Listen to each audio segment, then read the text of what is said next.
Actually, when you read the bio, it feels more pompous than it should be. Thank you very much. It's been a pleasure being here at many nice meetings, and I hope to have follow-up ones. And yeah, today I want to present some work on compositional design.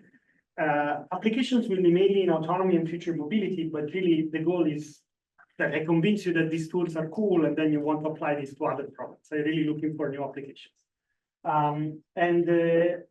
Yeah, so to get started, this is mainly work done with my students. I couldn't find a picture where we don't eat, so typically we meet to eat food, and I will give credit to each one of the students along the way, but this is part of the effort.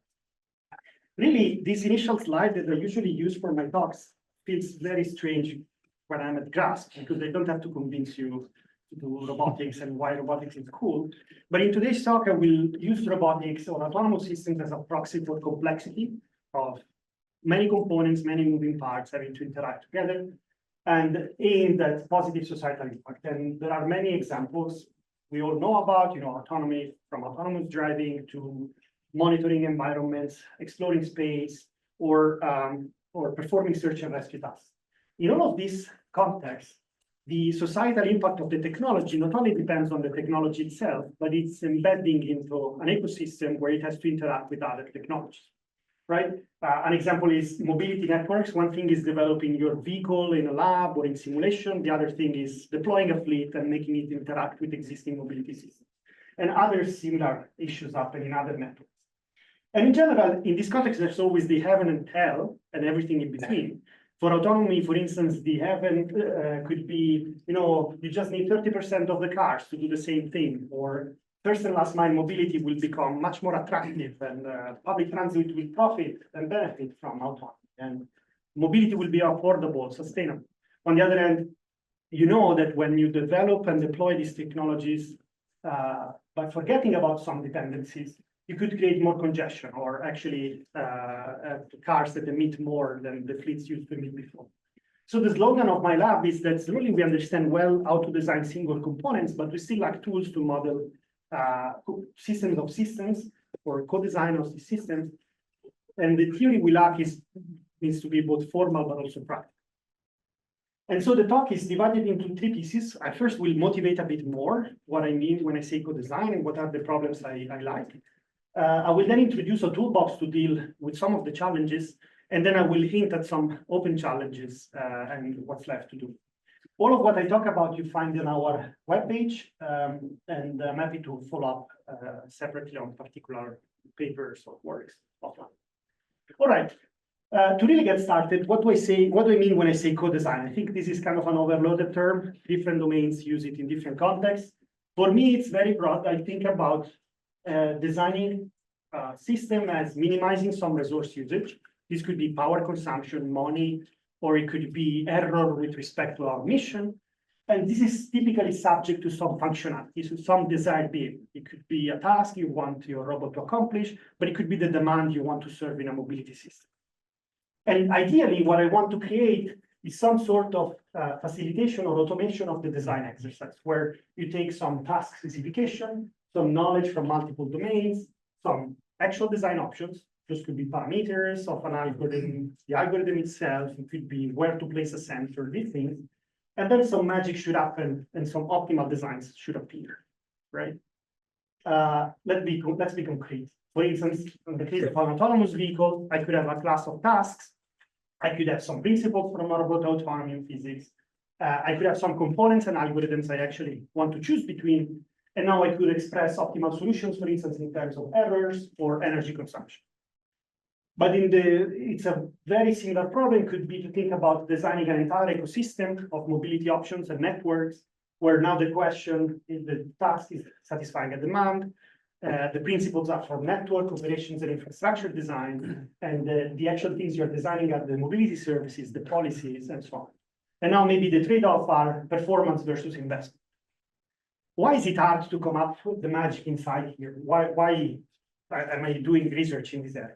There are at least three reasons. The first one is, every time you design such systems, you need to take decisions at various abstraction levels and various domains are involved. think of a very specific task, design a fleet of autonomous vehicles. This is very, very niche. Already here, you have to take into account computation, energetics, planning, control, perception. Some things are hardware, some things are software, some things are in between, like regulation, liability. And the typical reaction, if you picture yourself being at a therapist session, you say, oh my God, there are too many components, too many choices to make, and I have no clue about how my choice will actually have an impact on the entire system. And that's the opposite of what we would want. If you work on design, you know that you would like to fail fast and early in order to iterate. So this is the 21st century engineering malaise. And what would be the diagnosis is, well, you lack some theory for co-design that is formal and quantitative. And today I will stress intellectually tracked. So not only computationally, but also intellectually. So this is one of the challenges. Many components interconnected. The second is your system is just a component in somebody else's system. So you have horizontal composition, but also vertical composition, what people call layers. I look at somebody in the room. For instance, here you could think about the subsystem level, the single component design, for instance, designing a sensor. But then many components have to be put together into, for instance, a platform like an autonomous vehicle. Then you have multiple autonomous vehicles being deployed as a fleet. And then you have many different services that have to interact with infrastructure and together, right? So you have many components horizontally composed, but also vertically composed. Kind of you have this different abstraction. And you can zoom in, right? If I zoom in the particular problem of controlling fleets of autonomous vehicles, which is one of the things we do in my lab, there are also hierarchies and modeling assumptions, components you have to design, right? So you can really explode every one of these structures.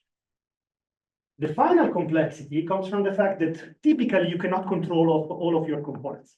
And typically you have multiple stakeholders performing design at in the same context. Think of designing a mobility system in Boston. This is an idealized setting. Here you have mobility providers, liability companies, people from industry, people from academia, tech developers, and policymakers. Here, there are many challenges. One is they don't speak the same language. They really have different tools to model the very same problem.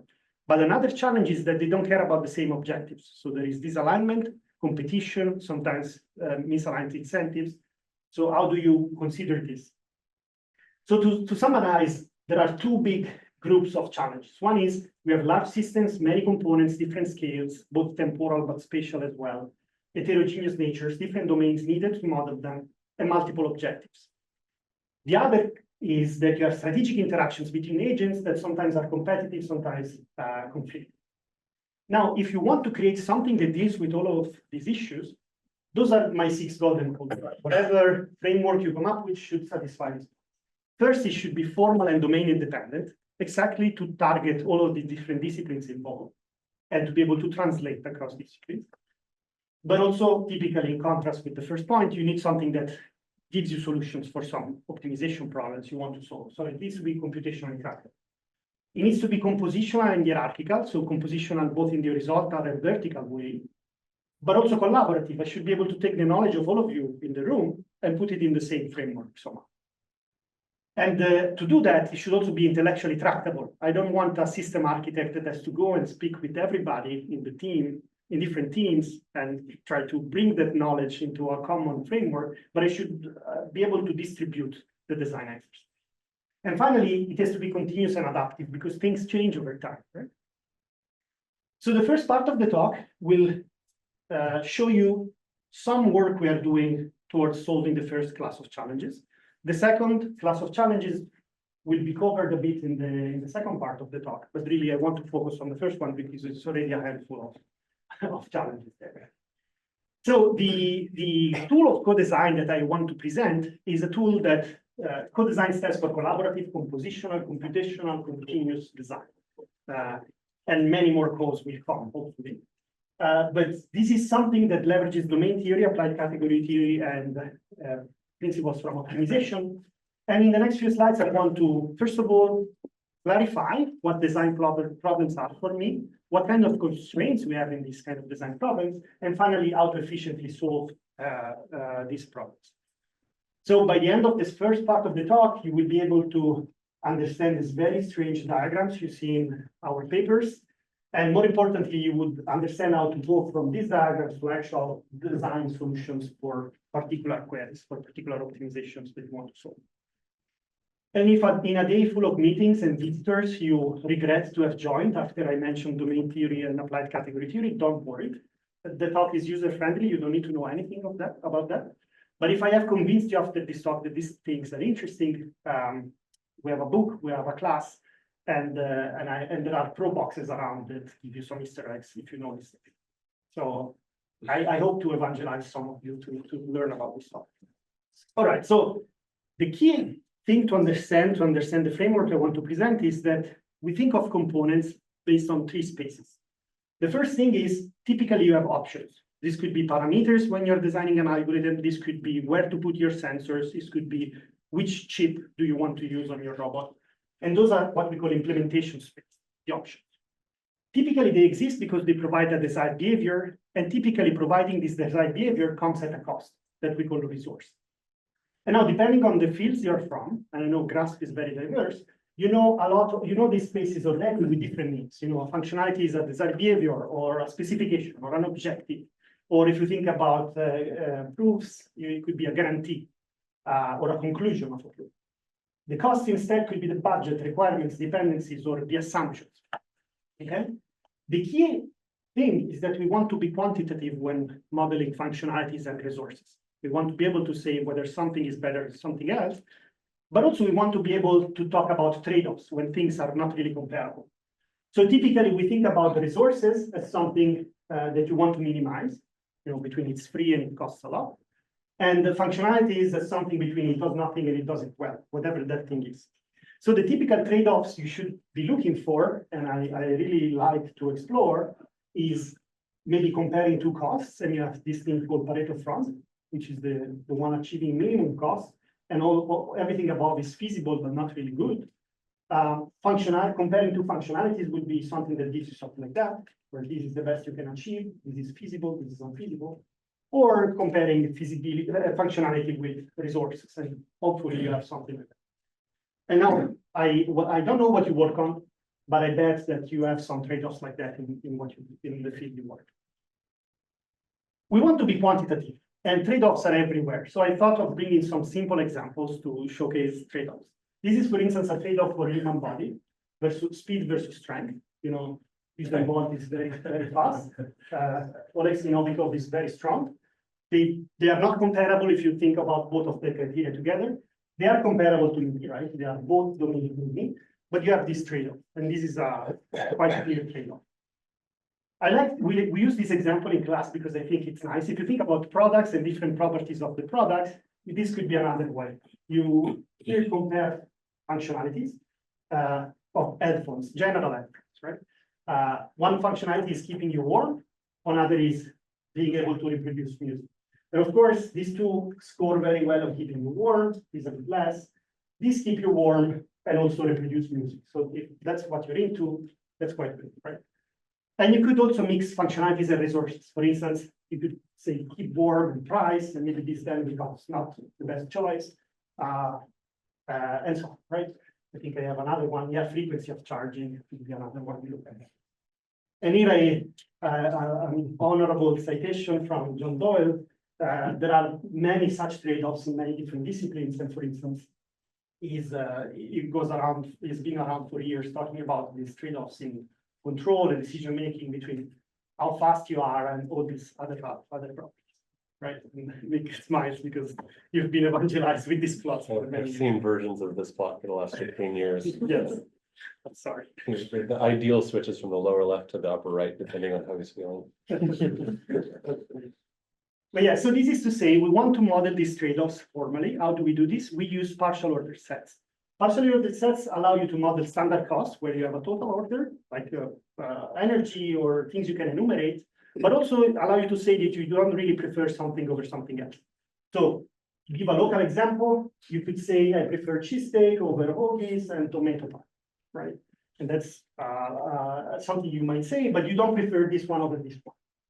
And we're looking at partially ordered sets, so you don't really have equivalence classes, but I've been told that here there could be an equivalence class with sandwiches. which is really the same thing. But maybe we shouldn't investigate further. On a more serious note, we use the spatial orders in motion planning when thinking about ordering rules of the road or things you care about when evaluating your trajectories, for instance, collision, area variation and clearance. And clearly you care more about collision than area variation and clearance, and then these two are not really comparable. And based on this order, then you can order trajectories in a particular set. If you are from information theory or control, sometimes you order positive definite matrices based on the ellipsoids they represent. And this could be useful, for instance, for ordering covariance matrices and the like. Just to bring you another example. Oh yeah. Why is it POSIT more expressive than a cost function that's just not injective? Why is the POSIT more expressive? Can you repeat that? Than a cost function where some of the elements have the same cost. Okay, so you're talking POSIT versus pre-order. In pre-order, you might have equivalence classes, right? I guess so, yeah.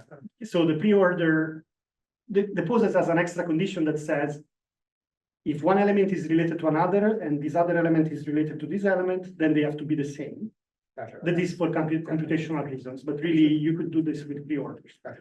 As an example, if I compare these two trajectories based on distance to obstacles, they are the same trajectory. Really.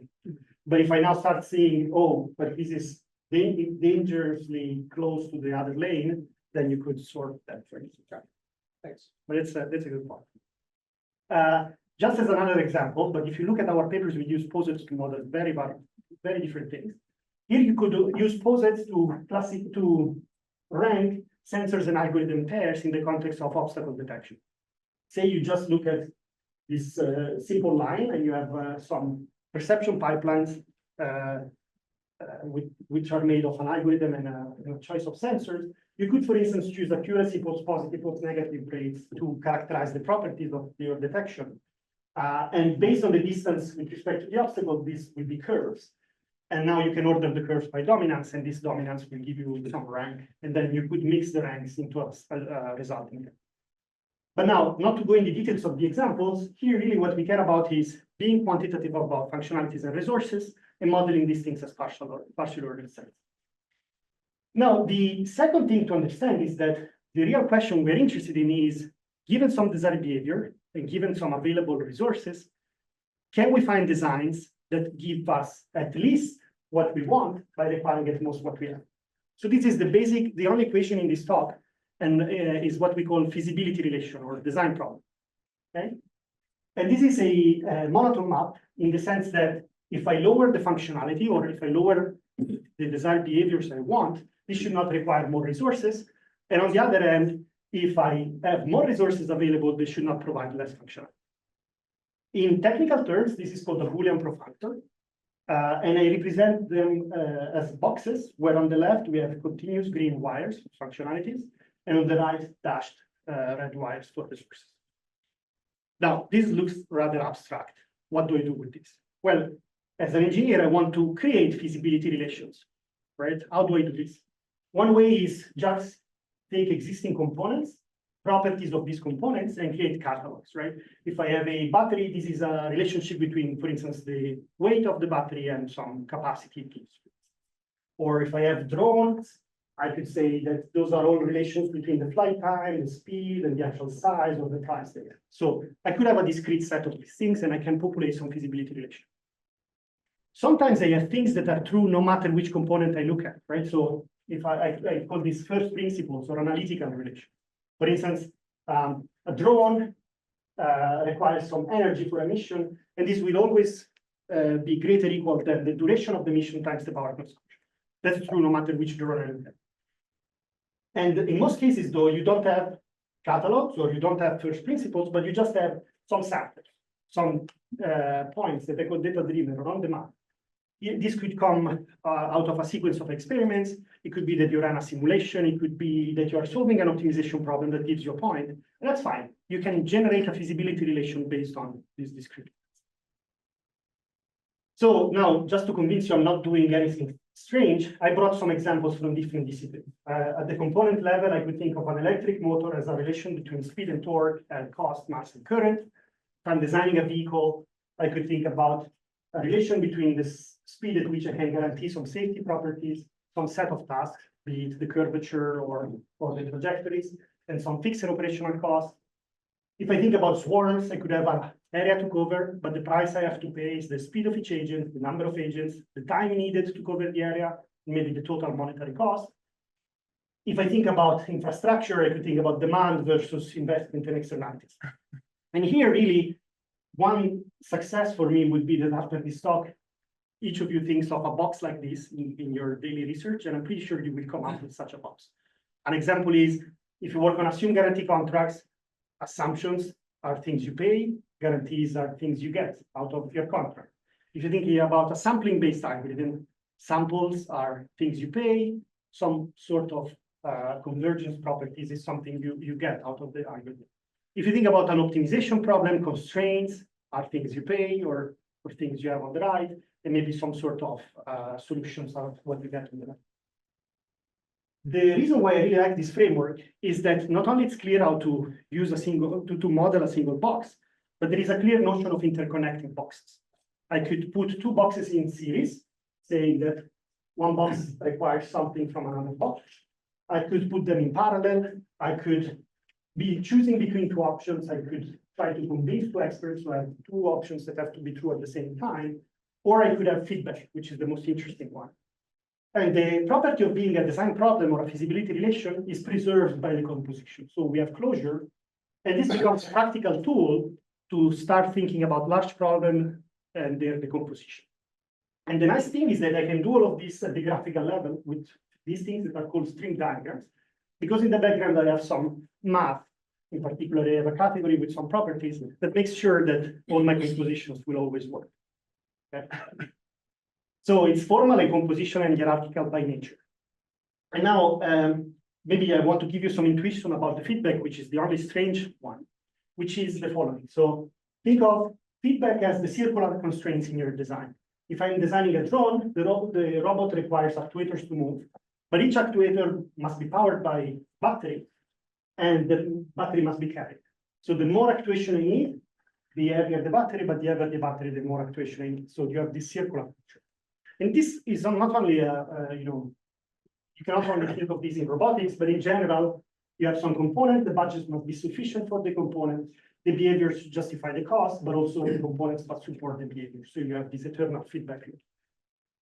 And this is a very important one. Now, what does it mean to solve this problem?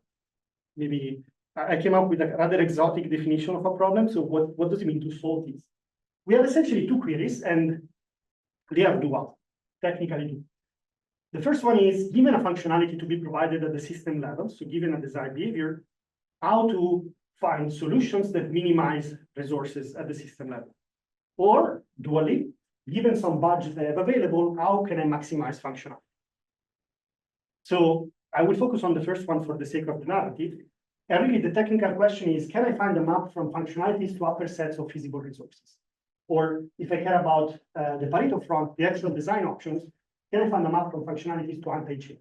So the points here would be the anti-chains in power consumption versus error, and the red area are the upper sets, the things that are feasible but not optimal. So it's a very strange formalization, right? So the thing I wanted to do with this slide is try to speak some optimization language to formalize this. This is a family of optimization problems that can be formalized as a multigraph, where the nodes are the components and the feasibility relations representing the components, and the edges are the requirements between components. The variables are, of course, these partial orders, and the constraints are of two kinds. First of all, if you look at a specific node, you have feasibility, or this notion of feasibility relation. And the second one is that whenever you put two things in series, the resources required by the first component cannot exceed the functionality provided by the second. For instance, the power required by a process cannot exceed the power provided by the actual power generator. And the objective at the system level is to minimize the resources in this case. These are the results from possibly all the components. So here I want to just note that this is not convex, not differentiable. I wouldn't even know how to define differentiability in this context. Not continuous and not defined on continuous spaces. So very bad news. However, that's the Can I ask a question? yes. So why do you, I found it very difficult to understand why the partial orders are variables. I thought partial orders would be the pre-specified. Because sensor A does one thing, sensor B does this other thing. What I'm trying to figure out is how to put them together. The Correct. graph that connects them, not the ordering between them, right? Or am I getting something wrong? No, that is precisely what it is. So you should think of the partial orders as the intermediate objectives. Okay. And the design choices are hidden inside the boxes, right? Okay, got it. So, but in some sense, by choosing the design choices, by choosing the implementation, what's inside the box, you're choosing Some arrows that Some are arrows. defined and some ones that are not. Yeah, exactly. So you're right, though. One could say variables are implementations, implying that they are the partial orders. You know, but that's a very good point. So the reason why we like this also is not only it's expressive, but you can also solve it, right? So there is a compositional result in solving these problems. In the class, we have a couple of hours to go through the algorithm, but here I really want to give you the gist of it, and I'm super happy to discuss the details because they are very interesting. But the key point here is you know how to solve problems, the atomic problems, right? The components. What's very hard is to find the interconnection of these solutions or the solution for the entire problem.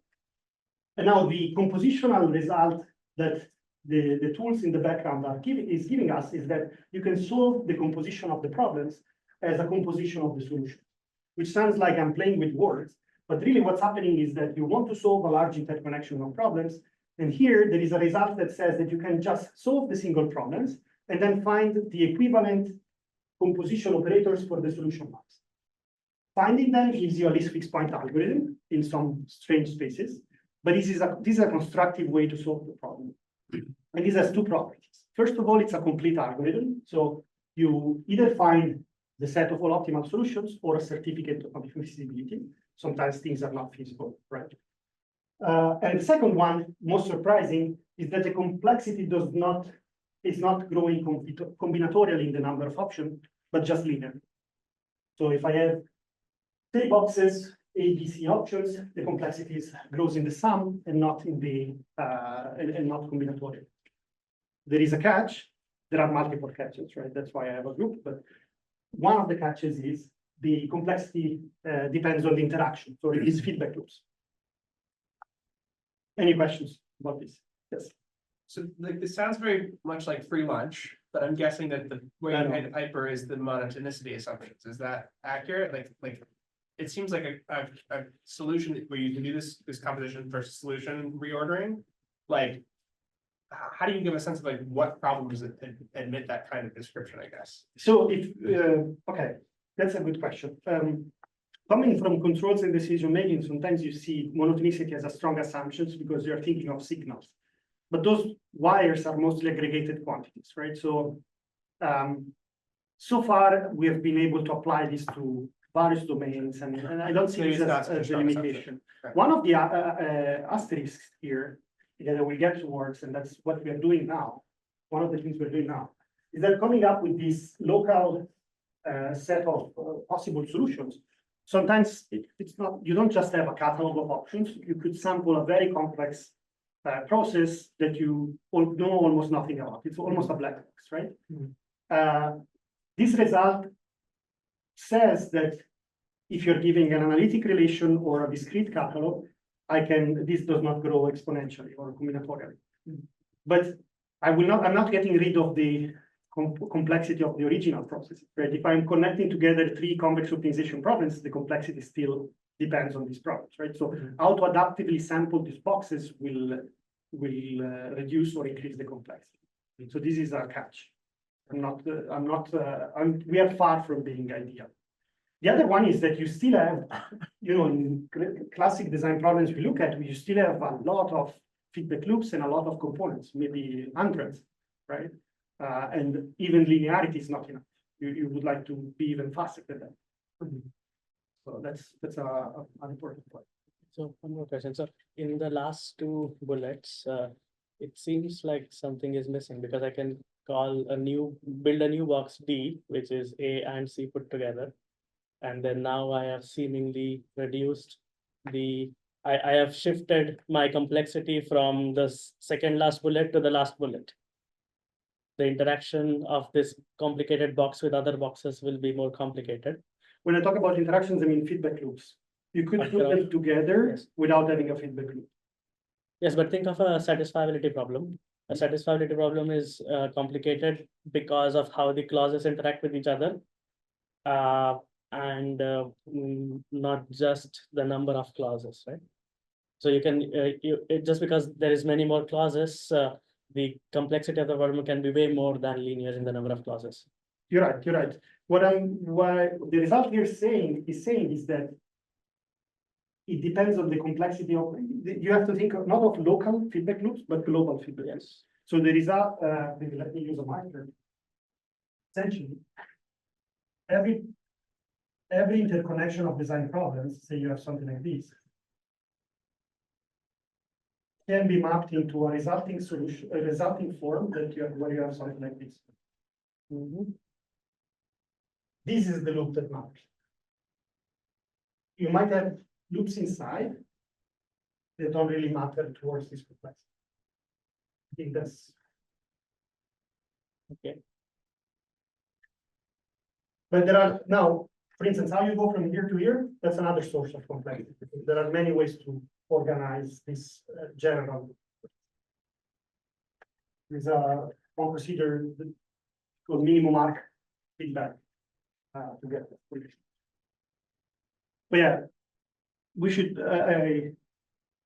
if you want, we can go over this. Yeah. No, but that's a very good point. So yeah, computation intractable in here should have a couple of asterisks, but it's computation intractable. And the nice story behind this is that you don't need to understand all of this to solve your problems or model your problems, but there is a language where you can express these relations and the connections, and then there is a solver, right? So this is something that you can use for a project, exactly as you use CBX without maybe knowing exactly what happens in the back. So now I want to show you some applications of this, and in particular how to formally model these problems and play around with some assumptions. So the key thing to do here is to define what you want to do, what you want your system to do, the task. And then the second thing is you have to decompose the task, which is not decouple, but decompose. A lot of design approaches sometimes force you to decouple and never consider these feedback loops, but here you just have to decompose. And once you decompose, then your goal is to find components. What is really that you're trying to design. And here, when you look at our diagrams, you should not think of the classic information flow that you might be used to from control or decision making, right? Sensors produces data for an estimator, which produces data estimates for a control. But what you should look for is you have a decision making that requires some state estimation. They require data, algorithm computation that requires sensors, programmers, and computers. So our diagrams are of this kind. Right? So you don't have to think about wires as signals, but really dependencies. And then you aggregate common costs. For instance, in robotics, typically things contribute to either size, cost, weight, power of computation. And a mix of these will come from many different components. So another thing, so the way to go when you try to model your problem is to first create a skeleton. And this skeleton is just acknowledging the components and their relationship. You don't think about how you populate the components. For instance, you might say, we'll design a controller. The controller will require information from a perception pipeline. The perception and the controller will both consume computation. And I can say this without going into the details of how will I solve these problems, right? And here, of course, the context informs the level of detail. If you are doing a back of the envelope calculation for a transportation study, it could be that an autonomous vehicle is just speed versus cost. Or if you think about actually autonomy design from you're an engineer at Waymo, here you might care about all sorts of things, the various tasks, the environments, the speed profiles, but also the discomfort metrics and safety metrics. The second thing is once you have such a diagram, you start populating the models. And here you can populate them using catalogs, analytic relations, or data-driven approaches, as I mentioned before. And I want to note three things. One is most of the times you will be not sure about some components. And here it's easy to embed assumptions. The second thing is you don't have to think about technologies that already exist. Sometimes you can think of possible future technologies. We are interacting now with a company that's asking, okay, given this kind of autonomy stacks, if we design this class of sensors with these properties, will they change the state of the art or not? So you can play around with some assumptions and try to invent the future in a sense. And although this right now is being done everything in our lab, technically it's decentralized. Different people can contribute to different components in asynchronous ways. And that brings up some interesting problems, for instance, both in teams that should collaborate, but also in teams that don't want to collaborate. So this is kind of, so it is continuous, collaborative, and intellectually tractable. Again, if you have to understand these basics, but it's more intellectually tractable than looking at these huge multi-objective optimization problems that really cannot be interpreted. So let's look at an example. For instance, you can take the task of urban driving, which is a mix of many things. You can split it into following a trajectory, and following a trajectory is lateral control, fast tracking essentially, and longitudinal control. And longitudinal control could be speed tracking and emergency braking. And you can go on depending on what you like. Now, you can come up with such a design problem where you have longitudinal control, lateral control, computing, actually implementing your controllers, but also implementing the perception algorithms. And then you have to choose which vehicles to automate and so on. This is just to show you that different boxes can be populated with different techniques. A computing could be just a catalog of chips from NVIDIA. Lateral controllers, you could solve optimization problems or run simulations. Sensors could be take benchmarks and so on and so forth. I want to show you though what this does. Given such a diagram populated with options, you fix some parameters, fix some functionalities in this case. And here I'm representing this in a cartoonish way, but we're taking real scenarios from motion planning datasets, where you want to follow some trajectories at a certain speed with a certain curvature. And now you are asking the question, okay, given this task, given this environment, what is the best autonomy stack for control error versus total cost of the deal? And you find optimal solutions on this Pareto front. And for each one of them, you can find what are the particular design choices that bring you there. And you can choose other tasks and other performance metrics, and different answers will come up. Now, of course, you will never optimize for a single task, unless in very specific cases. So here there are nice problems that arise when studying different combinations. Here I just wanted to show you some monotonicity. For instance, say you parameterize the task in curvature, low and high, and speed. By making the task harder, you require more and more resources. But the real scenario would be that you have distributions. So maybe your partial order will be a partial order of distributions, and you order your distributions in different ways. So this is one, and this was kind of a toy example, but now we are scaling this up to realistic autonomy stacks where you have all the kind of scenarios, motion planners, positions of sensors on your vehicles, and so on. And you get similar results where maybe now you have details of where to place your sensors, with which orientations, but also maybe how to operate your sensor. This could be something very interesting to do depending on the context. And maybe a question. Yes. So like building these diagrams feels very complex, right? Yes. And in particular, if your task is, I don't know, like complex. I don't want to go into infrastructure design. Let's say a robot operating in a house, cooking a omelette. Now there are so many dependencies, and if you go like all the stack, and it might be at some point like solving the task is easier than building the dependency graph. So I was wondering if there is any way of assuming that the dependency graph is like very dense, and then you prune it with data. I don't know, you have some demonstration and such, or whatever. You use some previous data to simplify it. Yes, that's a very good point. As of now, you cannot do that. This is very recent work, but things we are trying to do is coming up automatically with these diagrams based on the task. chances are that for the task you care about, you don't really think about redesigning everything entirely from scratch. But maybe you can abstract away your design into 2 or 3 components, right? And the way we are thinking about it is exactly as you mentioned, by sampling some particular, you know that your robot will have to do something. By sampling some of the things that we do, you assess some of the dependencies. But it's really very early in the work, so I cannot give you a nice answer. One thing I can tell you though is that all these diagrams also live in a partial order of diagrams. So you can have different architectures of different kinds given a fixed number of components. And searching over that space of architectures is something you can do actually. So you could have a meta design, I know it's kind of strange, but you could have a meta design problem where the wire is choose the best diagram for this task, for instance. And that could be architecture design kind of problems. But yeah, you're hitting on an important point. Okay. So by now, I hope I convinced you this is nice, but initially I promised a bit more than this. I promised to go to society level, not a single autonomous vehicle in a bunch of robots.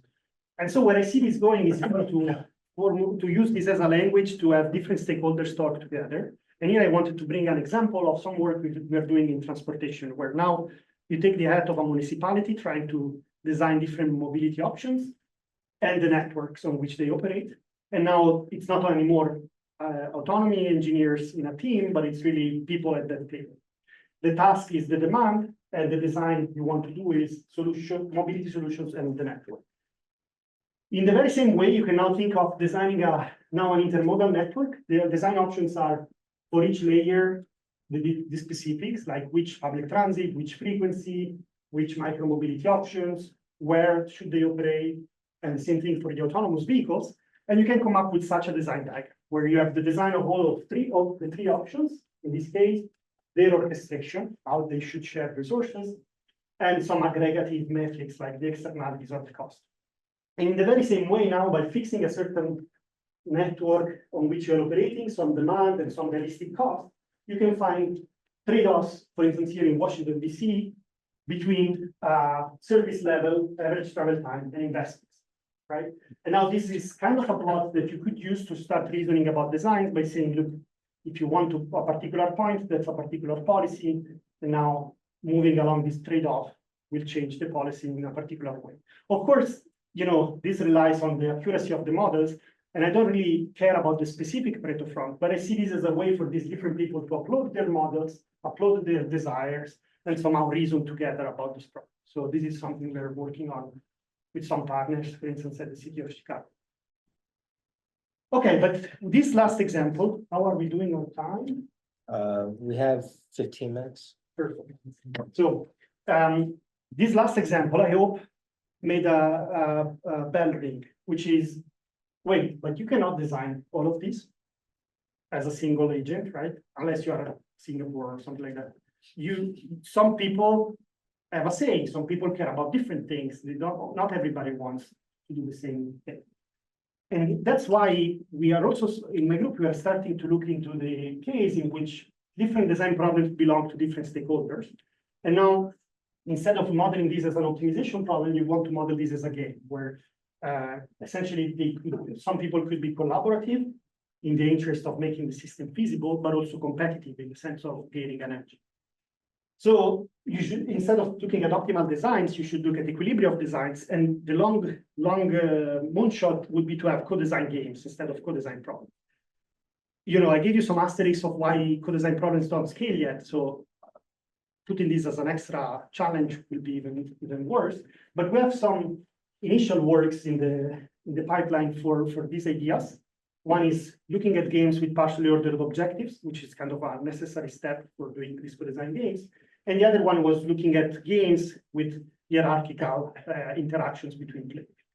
Now, in the interest of time, I want just to show you some bits from the partial ordered games. And here, really, we started working on this project, starting by the need for behavior specification for these systems with multiple stakeholders.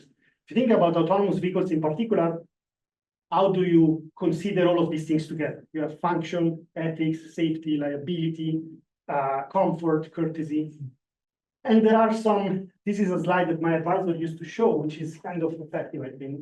If you think about how you do this for humans, is you design some rules of the road, you certify drivers and vehicles, like you get a driver's license and so on, and then you enforce the rules.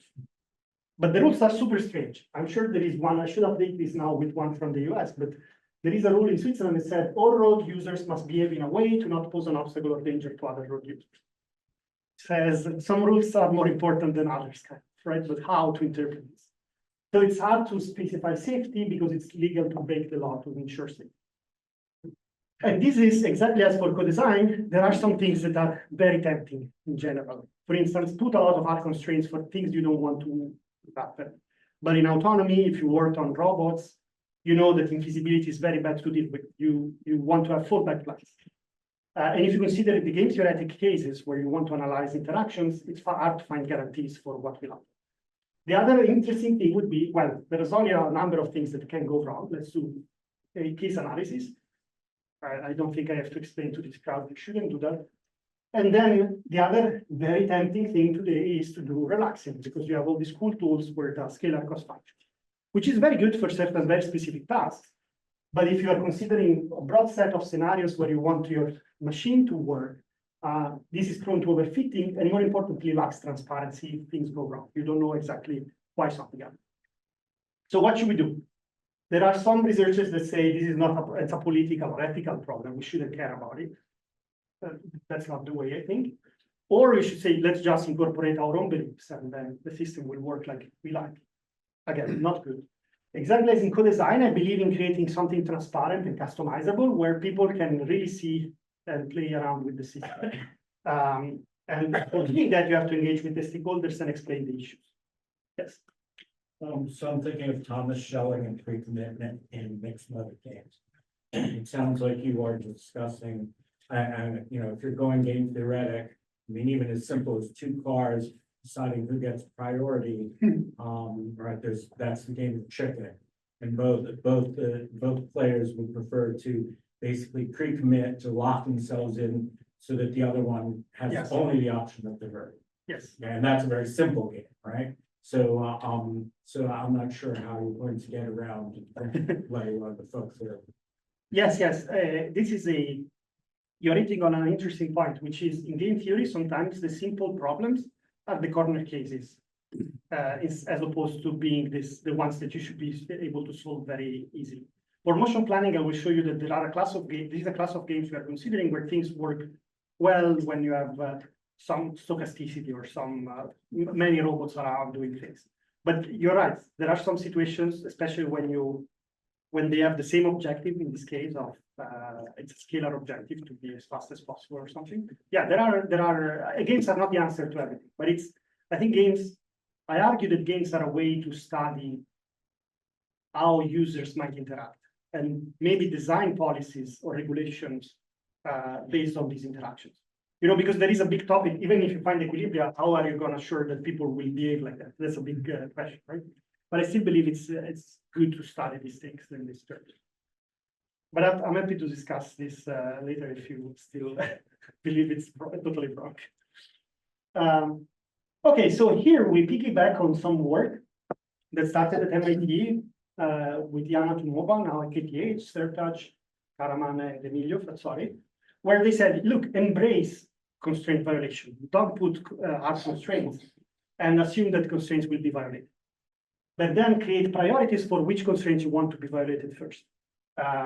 So here the idea was you create total orders of rules, and you go one after the other in the worst case. This was allowed a very modular definition of behaviors. It was easy to predict what a car would do, but it was easy to understand why the car didn't do or did something. And one could introduce tolerances, and there were some papers showing that this is also computational impact. But I just made 30 minutes talk convincing you that you should care about partial orders and uncomparability, right? So how do you bring this into the picture? And to convince you that this is not something we came up with randomly and you shouldn't really care about it, think about Asimov's 3 laws, right? There are these laws that say a robot may not injure a human being or through inaction allow human being to be in power.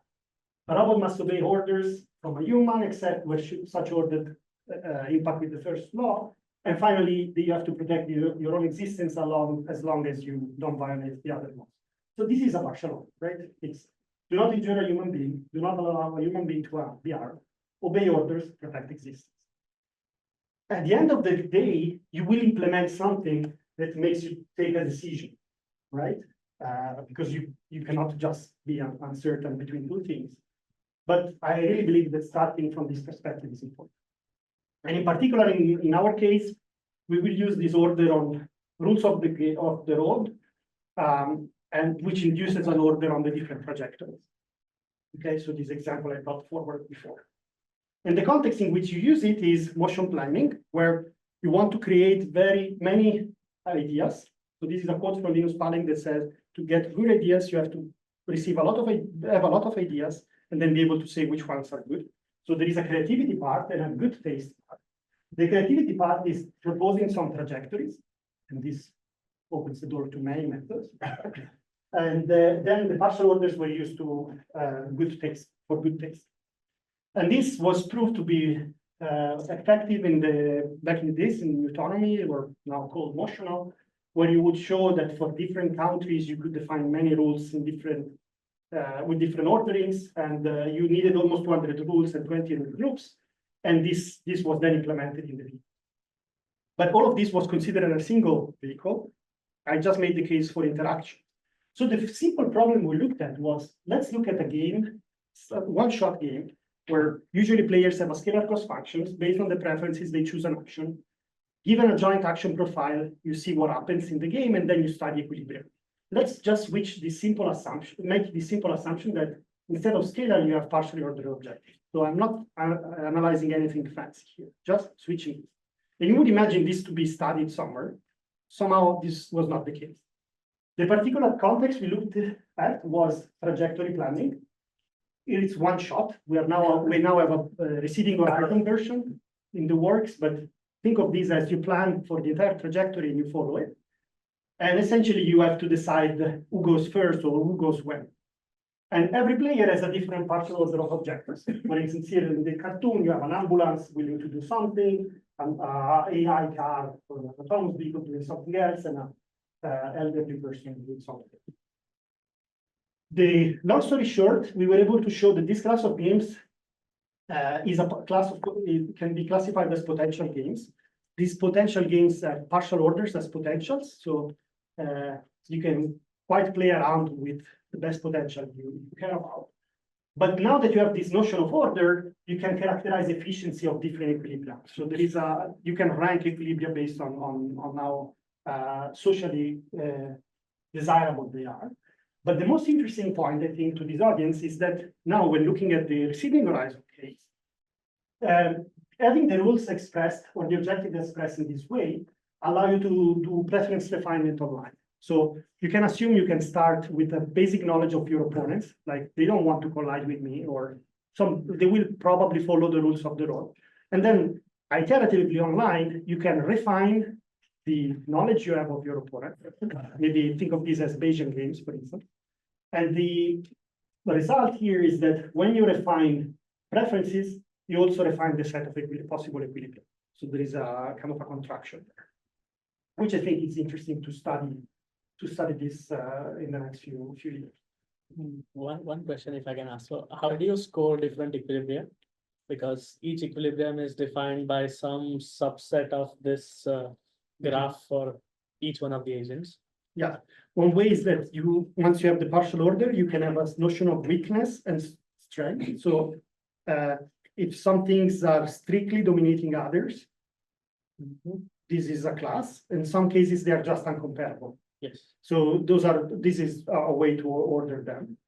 And another notion of order we added was that you can characterize at which rank in their partial orders every player is.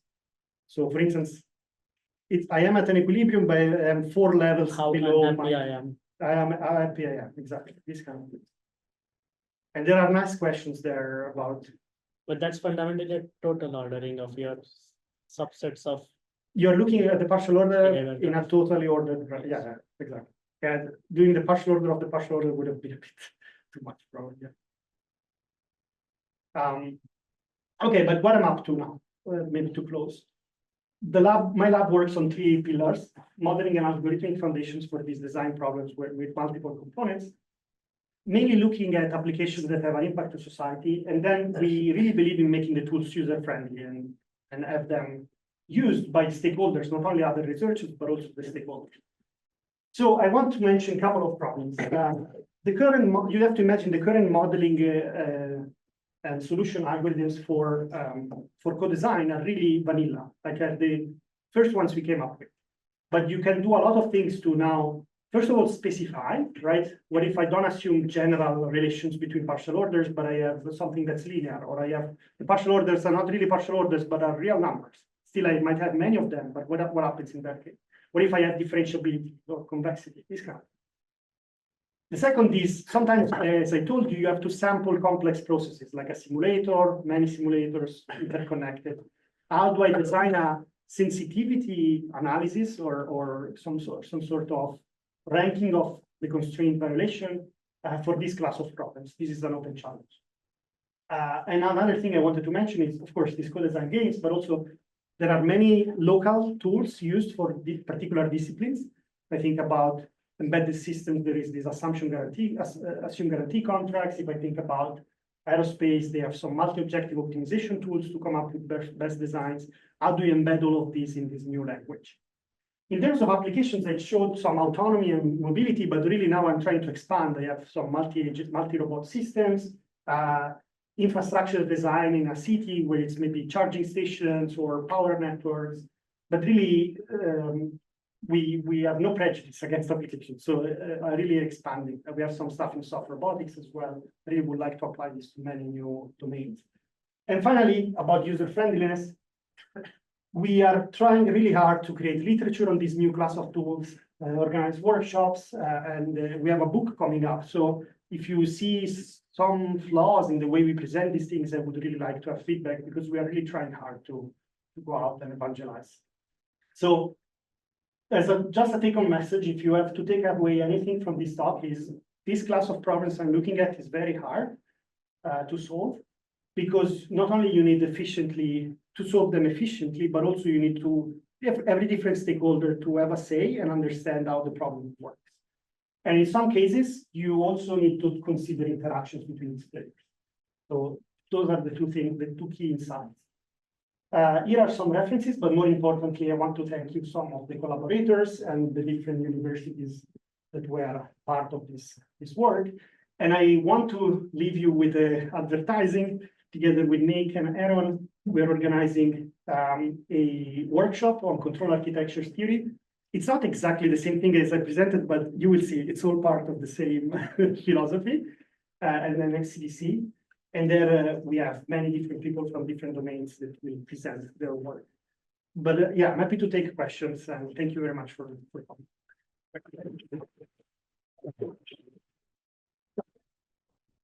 We only have a few minutes for questions.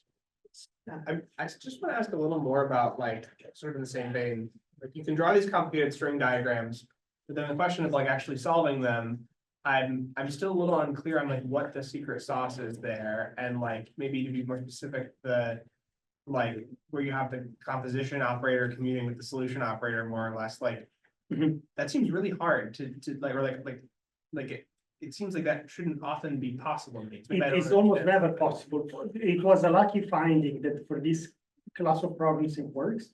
The detail about this is that you can create a category of these design problems. This category is extremely well defined, well behaved. Yeah, you have to start with one. You have monoidal products. It's a symmetric monoidal category. Then you have the loop thing is well defined. You have trace, but you have some local ordering in the category. It's one thing locally positive, and that's very good. These solution maps that we are looking for also form a category, okay, with the same exact properties. Why? Because there are functors from one category of problems to the solutions and back that preserve all of these properties. And somehow the solution algorithm is just executing vanilla functor from one category to the other. Uh-huh. So it's, of course, once you know this, everything becomes more compact and your findings are more compact, but it was a very lucky finding. So I'm just kind of wondering if you have a sense of like what kind of engineering problems admit a description in this category or things of that nature, you know? It's more than the problems, it's the view on the problems, because some problems, depending on what the metrics you care about, might not work that way. I give you an example. If I model a box as number of roads I add and travel time, there is a very famous example, which is the Brest paradox that says that this is not monotone. Like it will not, it's not that adding roads will improve your solution, right? But maybe in that problem, you don't really care about the adding the roads, but maybe you can model some costs, some infrastructure usage costs that captures the fact that people not using the bridge as a cost. And so the bridge is not desirable in that sense. You know, in my experience so far, I found that it's not only that you cannot model certain problems, but you cannot model them as you wanted to model them. So going back to Antonio's question, there is a lot of open research to do on how to come up with this diagram or how you come up with these hierarchies and the wires and so on. It's not clear. Okay, thank you. And this goes back to the architecture problem. How do you organize architecture? Thanks. I have a question about uncertainties, like, how do you represent them in the diagram? How do you, I don't know, like, is it another hard that you say, okay, I want my diagram to be good with 95%? Yes. That's a very good point. I give you the state of the art answer and what will be the state of the art hopefully in 2 months. The state of the art now is that you can think of every relation as a relation between intervals. So if instead now I say I give you this between this functionality and this functionality by requiring between these resources and these other resources, there is a algorithmic result that says that you can project forward all of these uncertainties, and this is equivalent to solving 2 problems in parallel, one for the best case, one for the worst case. This is great, but not so great, because in some cases, one answer might be in the best case, this is the Pareto front, in the worst case, it's not feasible. What do we do with it? What we are working on now is the idea of having distributions of functions with these resources, and then asking questions such as, hey, I want this particular property of my distribution. Can you find the optimal design? So the least that minimize risk, for instance, or this kind of it relates to Bayesian networks, for instance. And for some assumptions on the boxes, you can model this uncertainty quite nicely. For instance, if you think that the uncertainty on the box can be parameterized in some way, this is an almost immediate result. And this is also where the sampling plays a role. Sampling more should reduce the uncertainty and so on and so forth. But this is active research, so it's literally one project we're working on. So maybe to follow up on that question, so if you add uncertainties on inputs and outputs of every box, do they not cascade? So this is a very bad discrete combinatorial combination of this uncertainty, right? So Yes. How can you ever have good algorithms to sample? We are trying to design them, right? But it's the compositional aspect still Does remains. does the structure, the monotone structure give you any benefits? That's the question we are trying to answer. For the best case, worst case, yes. With this interval, Yes. it already works and it's implemented. And actually, by the way, this is the way you solve the infinite. Some of these anti-chains, even in the certain case, are infinite, have an infinite support. And so you have to discretize them. And so to discretize them, you down and up sample them and you close the sample. So that's what the algorithm already does. But the question you're asking is for the more general uncertainty quantification, and that's we're doing that. Cannot give an answer. Oh, it's thank your speaker again. Thank you.